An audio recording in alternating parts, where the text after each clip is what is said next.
Fidèles d'Imet News, bonjour. Nous recevons pour vous encore une fois l'apôtre Abraham Madou, berger de l'église du Midège, ministère de la délivrance et de la guérison en Jésus-Christ. Il est aujourd'hui présent sur le plateau avec le révérend Hugo Garcia, représentant de l'église pentecôtiste américaine en France, ancien officier de la police américaine, aujourd'hui reconverti en Jésus-Christ, nous dirons. Apôtre Abraham Madou, qu'est-ce Oui. qui vous emmène aujourd'hui, encore une fois, dans nos studios? Toujours là où l'œuvre de l'Éternel, les œuvres de Dieu nous appelleront toujours, nous serons toujours présents pour parler. Ce qui nous amène ici, nous sommes venus pour parler de la troisième édition du Doc Pullman qui se tiendra le 18 et le 19 juin 2016 au Doc Pullman. Voici le but de notre présence ici aujourd'hui. À cet événement, vous avez déjà réalisé 2 événements, si je ne m'abuse, au Doc Pullman, dans cet endroit mythique et immensement grand. Beaucoup de choses se sont réalisées, il y a eu beaucoup de délivrances, beaucoup de guérisons. Est-ce que vous pouvez nous dire exactement, eh, pour vous, cette onction, ce don de la guérison, de la délivrance, comment vous l'avez reçu, ou bien comment elle se manifeste, et puis vous réalisez ces choses, comme je pourrais dire, miraculeuses? Au fait, on ne le reçoit pas, on est avec. C'est un appel divin. Et tout apôtre, tout serviteur que Dieu envoie en mission, Dieu lui dote d'un don. C'est-à-dire les dons sont les armes des serviteurs de Dieu. Tout homme de Dieu doit avoir un don. Et les dons doivent se manifester pour la gloire du Seigneur. Donc tous ces miracles qui se passent, tous ces produits qui se passent, il ne s'agit pas de choses naturelles ou bien des choses mondaines, ou des choses qu'on reçoit. Non, c'est inné. Et donc nous présentons notre Dieu comme un Dieu d'excellence. Il est temps que l'Église s'élève maintenant à occuper les lieux utilisés par les gens de ce monde, de monuments. Donc l'Église doit investir ces lieux pour la gloire de notre Seigneur. C'est pour ça que nous avons choisi ce lieu document qui est un lieu mythique, où le président Sarkozy avait fait le débat parlementaire avec le président Hollande, où toutes les loges vont se réunir et puis les décisions se prennent ici en France. Et nous avons décidé de briser ces fondements comme Élie qui a brisé les autels des Baals.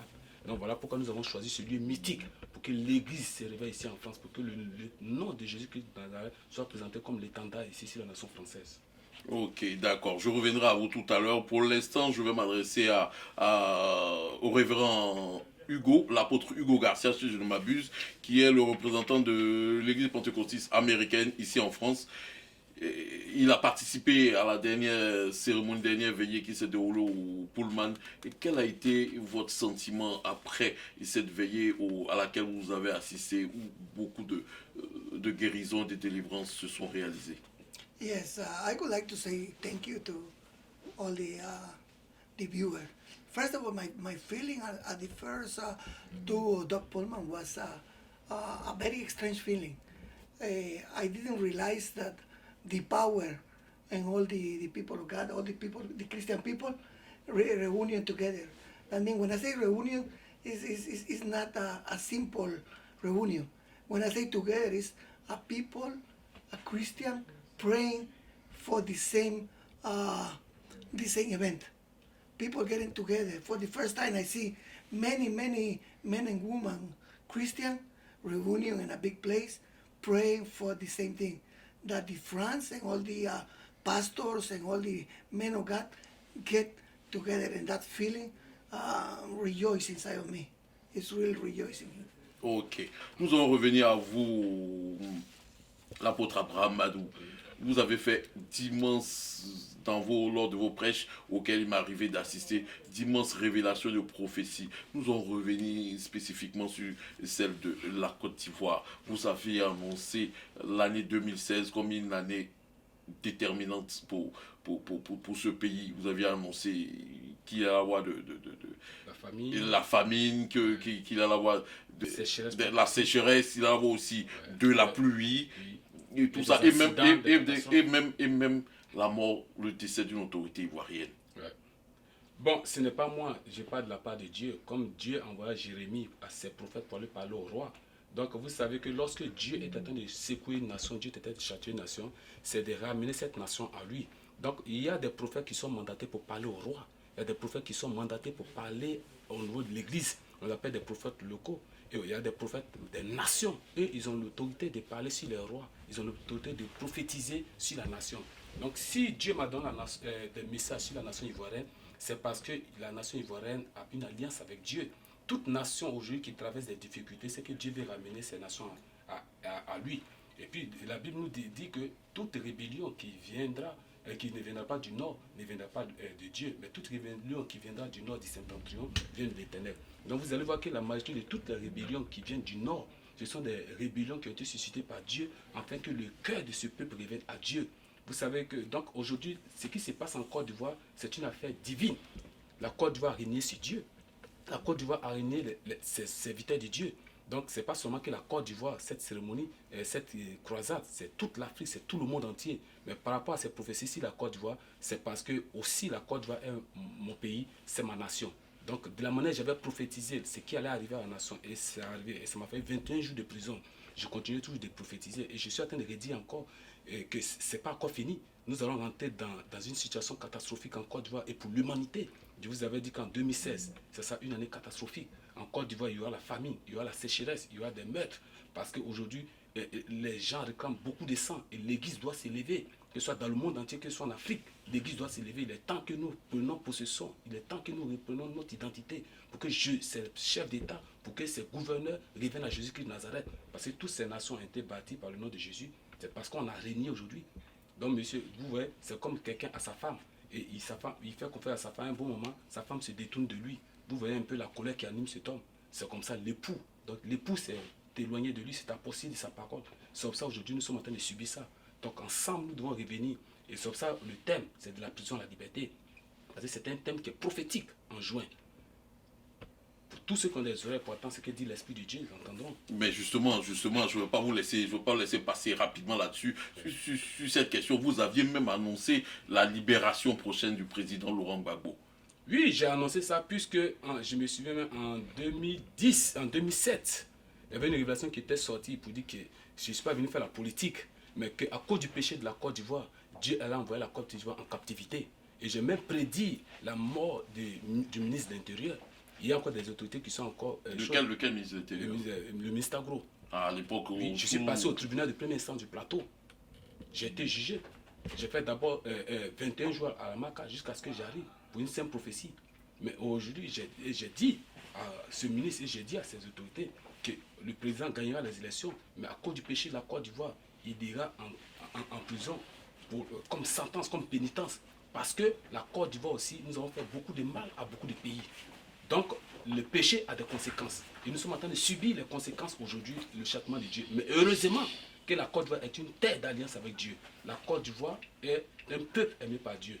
Donc, j'ai dit qu'il y a une grande libération, une grande chose. Et le signe que je montre, il y aura une grande pluie en Côte d'Ivoire, il y aura des sécheresses, de la famine. Et après juin, jusqu'en 2018 par là, la Côte d'Ivoire va rire. Et Dieu m'a dit, tu donneras le thème de la prison à la liberté. Revenons justement sur ces différents signes que vous présentez. La famine, les pluies, la mort d'une autorité. Pour vous, c'est les signes pour annoncer quoi exactement? Que Christ est au port de la Côte d'Ivoire. Christ est déjà là pour toutes les nations. Et la Bible déclare que dans le livre d'Hébreux 12, Dieu châtie celui qu'il aime. Donc si j'annonce ça, et si Dieu me passe par moi pour annoncer ça, c'est parce que Dieu veut ramener son peuple à lui. Le désir de Dieu, c'est que nous mourons, mais nous avons la vie éternelle. C'est pour ça en Jean 3,16, il a envoyé son Fils unique, afin que quiconque croit en lui ne périsse point et ait la vie éternelle. Rapidement, apôtre, beaucoup de personnes disent qu'aujourd'hui, c'est parce que des pasteurs, des évangélistes, des prophètes, certainement comme vous, je sais que vous savez la fameuse prophétie de Kodé Malaki qui avait annoncé certainement que le président Laurent Gbagbo reviendrait. Aujourd'hui, est-ce que ce n'est pas ce type de personnes qui étaient considérées comme considérées dans l'entourage du président Laurent Gbagbo qui ont un certain moment de son parcours l'ont entraîné peut-être dans la situation actuelle? Mais écoutez, monsieur, l'histoire, je ne suis pas conseiller du président Gbagbo, ni je ne suis pas conseiller du président Lassane. Je suis un messager de Dieu. Et donc, ce sont les messages de Dieu que je livre. Et les hommes de Dieu, les serviteurs de Dieu, sont des éclaireurs de la nation. Les chefs d'État doivent venir consulter l'Éternel à travers ses prophètes. Les chefs d'État doivent inclure l'Église dans les décisions. Parce que si les nations existent, s'il y a eu des rois, s'il y a eu des hommes puissants, c'est parce que ces hommes se sont consacrés à l'Éternel. Donc, ce n'est pas mauvais que des pasteurs s'impliquent dans la politique parce que notre paix, notre paix dépendra de la nation où nous sommes. Si la nation est en paix, nous serons en paix, l'Église. Si la nation n'est pas en paix, nous ne serons pas en paix. Et c'est pour ça que la Bible dit que nous sommes la lumière de ce monde. Nous sommes là pour éclairer les ténèbres. Nous ne sommes pas des touristes pour nous enfermer dans nos enclos et puis prêcher à nos fidèles. Nous devons parler aussi sur les nations. Parce que le désir, c'est que nous vivons heureux et nous aurons le salut. Merci, apôtre Abraham Madou. Nous recevons en second invité qui accompagne l'apôtre Abraham Madou, Madame Rosalie Ngobena, appelée Maman Rosalie habituellement, vice-présidente du comité d'organisation de cette veillée qui doit se dérouler les 17 et 19 juin prochains au Doc Pullman. Mais avant, pouvons-nous parler de la précédente veillée qui s'est déroulée dans ce même lieu mythique, le Doc Pullman, à laquelle certainement vous avez assisté? Quel a été, vous, votre sentiment en tant que fidèle de cette église Midège? Quel a été, vous, vos sentiments? Je bénis l'Éternel qui me donne l'opportunité de pouvoir m'exprimer au-devant de plusieurs personnes qui sont en train de me regarder en ce moment. Effectivement, c'est la 3e édition, donc j'ai eu à préparer les précédentes. En l'occurrence, la première, je me suis occupée particulièrement de l'organisation. Donc, vous savez, lorsque Salomon devait construire le temple, tout ce qu'il avait pu demander à l'Éternel, c'était de lui donner la sagesse. Donc, c'est cette même sagesse que je demande toujours à Dieu, à chaque fois qu'il me met au-devant d'un grand événement comme celui-là, de pouvoir m'assister, parce que c'est pas facile de recevoir plusieurs personnes dans un lieu mythique comme celui-là. Recevoir au moins 3000 à 4000 personnes, c'est pas donné. De pouvoir gérer tout ce monde-là, recevoir les sommités, les ministres de Dieu, les pasteurs et j'en passe. Quel appel aujourd'hui vous lancez aux Ivoiriens, aux hommes qui pour venir à cet événement, à cette veillée qui va se dérouler les 18 et 19 juin prochains? Tout ce que je peux dire comme message, c'est que ceux qui sont en train de me regarder en ce moment, qu'ils ne soient pas sceptiques, parce que ce n'est pas en vain que l'église de Midège fait ce genre de rencontre. En fait, notre pasteur, notre berger, l'apôtre Madou Abraham, c'est quelqu'un que Dieu utilise puissamment. Ça, je peux le confirmer. Sans embâche, sans réfléchir là-dessus, je reconnais que c'est un ouin de Dieu. Vous avez un témoignage particulier? Oui.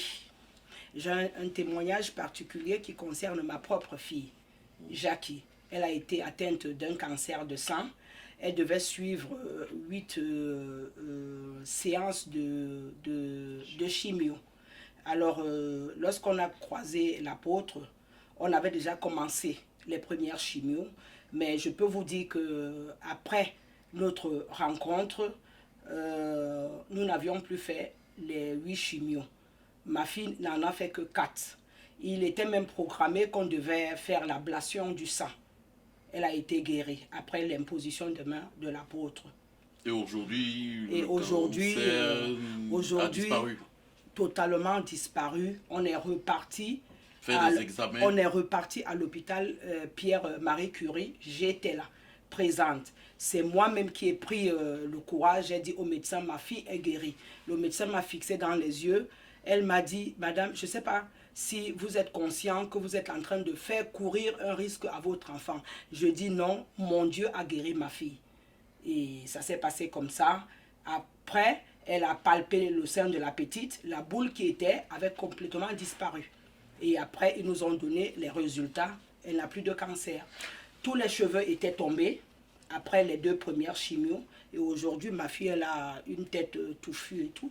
Elle est guérie totalement. Donc vous appelez aujourd'hui toutes les personnes qui ont besoin de guérison et de délivrance de venir les 18 et 19 juin 2016 au Doc Pullman, assister à la révélation, à la puissance de guérison de l'apôtre Abraham Madou. Oui, j'invite en ce moment tous ceux et celles qui sont dans des situations assez difficiles, tous ceux qui sont malades et qui sont fatigués, parce que la parole de Dieu même dit dans Matthieu, il dit, vous qui êtes chargés et fatigués, venez à moi et je vous donnerai du repos.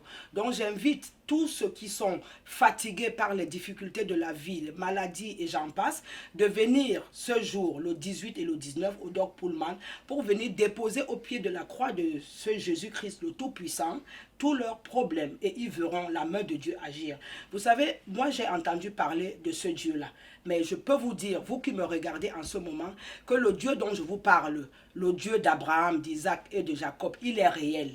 Que les gens fassent le déplacement. J'invite tous les gens en ce moment de noter dans leur calepin la date du 18 et du 19 et de se rendre au Doc Pullman pour acquérir leur guérison, pour voir la main de Dieu agir sur leur vie. Mais si les gens ne viennent pas, comment verront-ils la puissance de ce grand Dieu-là? Donc je les invite à venir nombreux au Doc Pullman pour expérimenter la puissance de ce grand Dieu. Je sais de quoi je parle. Merci Madame Rosalie Ngobena.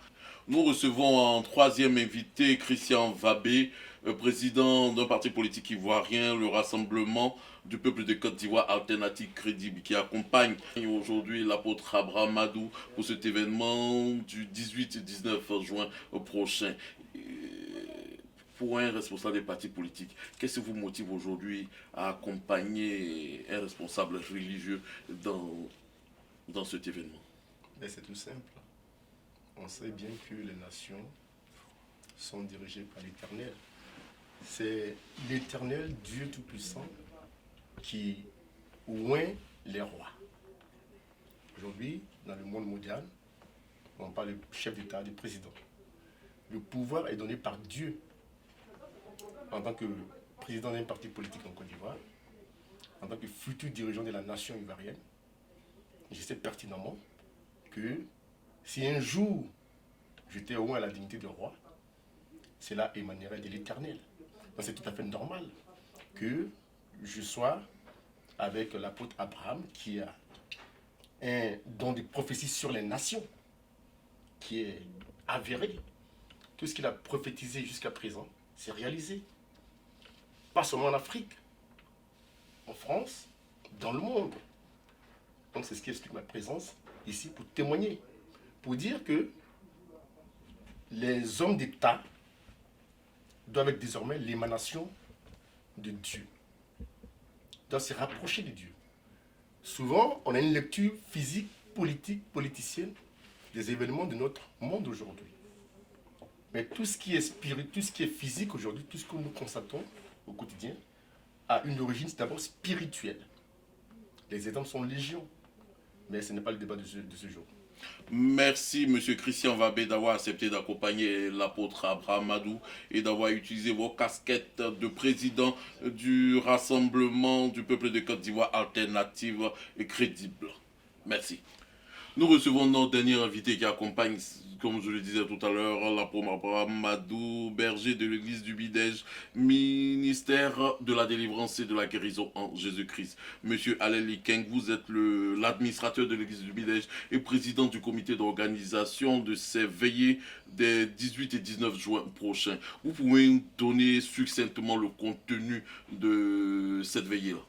Merci de me donner la parole. Comme l'apôtre disait tout à l'heure, cette grande organisation se tiendra du 18 au 19 juin au Doc Pullman. L'entrée est libre. Nous avons pris toutes les dispositions de sécurité pour tous les participants. Nous avons prévu un coin enfant pour tous ceux qui viendront avec des enfants. Nous avons prévu un coin restauration.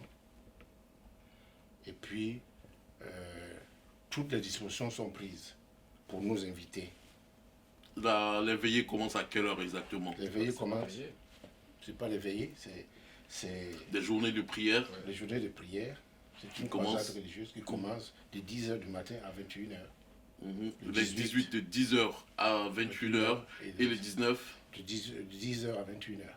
Ok, certainement que l'apôtre Abraham Madou sera accompagné d'autres hommes de Dieu. Quels sont les différents hommes de Dieu qui ont été invités à participer à ces croisades religieuses? Alors il y a le révérend Kassi, qui vient de Côte d'Ivoire. Il y a le révérend pasteur Demoro, qui nous vient des États-Unis. Il y a le patriarche Kapipula, qui nous vient aussi des États-Unis, et qui est membre de l'épiscopat congolais mondial, qui entreront l'apôtre Madou Abraham. Et puis, comme ça sera la réjouissance, parce que le titre c'est de la prison à la liberté, tout le monde sait que lorsqu'on sort de prison, on est dans la joie. Et quand on est dans la joie, on veut danser, on veut chanter. Donc nous avons réuni un parterre des meilleurs chanteurs chrétiens du moment, qui vont de Pasteur Guy, en passant par André Richard Crémé, Guy Christ Israël, et puis nous faisons venir spécialement des États-Unis le meilleur chanteur chrétien du moment aux États-Unis, qui s'appelle Javis, qui vient des États-Unis, spécialement pour cette croisade pour cette religieuse qui se croisade, déroulera au Doc Pullman. Au Doc Pullman. Vous attendez énormément de monde, 3000 à 4000 personnes. Comme vous l'avez dit, vous avez pris toutes les dispositions sécuritaires pour accueillir ce monde. Il y a un coin enfant et un coin restauration. Revenons à vous. Vous allez rester avec nous et finir l'émission ensemble. Apôtre, c'est vrai, on ne peut pas faire l'œuvre de Dieu certainement sans recevoir quelques critiques et piques. Beaucoup de personnes jugent les hommes de Dieu qui réalisent ce type de guérison et de délivrance, quelquefois très spectaculaire, de sorciers, d'user de magie.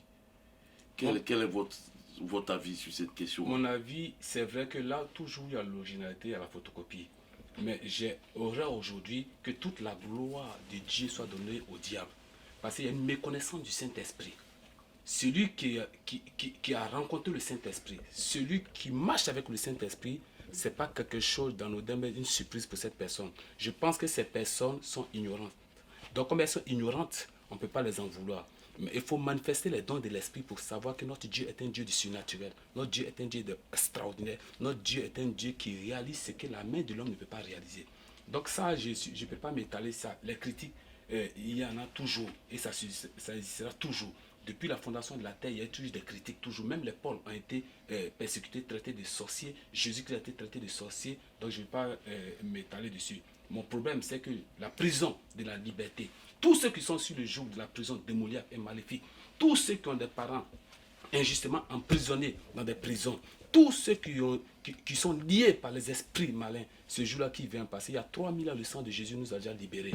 Et ça, c'est une grande cérémonie aussi, que la France soit libérée, sorte de cette prison démoniaque pour connaître Christ. Voilà pourquoi nous voulons montrer à travers ce lieu mythique que l'Église peut posséder ce lieu qui est utilisé par des grands stars, par des propriétés, par des sommités mondiales, que l'Église maintenant a possédé ce lieu et que la France va fléchir genoux devant le Dieu des esprits des prophètes, devant Jésus-Christ de Nazareth. C'est comme ça le 18 et le 19 2016, de 10h à 21h au Doc Pullman, au 50 avenue président Wilson, à plein Saint-Denis. Facebook, Église Midèche, mon Facebook personnel, Apôtre Madou Abraham, le site web www.midèche.org. Et ce jour-là, il faut que tous les chrétiens, tous ceux qui ont soif de la liberté, viennent ce jour. Mais je lance un message. Je dis que tous ceux qui ont des oreilles pour attendre ce que dit l'Esprit de Dieu, attendent. De la prison à la liberté, les nations élèveront le nom de Jésus. Merci, Apôtre Abraham. Nous allons finir notre émission tout en rappelant que l'œuvre de Dieu ne se manifeste pas seulement que le 18 et le 19 juin prochain, mais que tous ceux qui veulent voir le prophète Abraham Madou, c'est tous les dimanches de 13h40 à 18h au 3 rue de la Pointe, 93 230 à Romainville, métro 5h, station Raymond Queneau, prendre le bus 147 et descendre à l'arrêt Paul de Kock. C'est tous les dimanches de 13h40 à 18h et les mardis et jeudis de 18h30 à 21h. Merci, Apôtre Abraham Madou, d'avoir accepté notre invitation sur notre plateau. Nous espérons que vous recevrez le maximum de personnes lors de cette croisade religieuse et certainement réussirez votre mission de la prison à la liberté. À Dieu toute la gloire. Merci. Merci.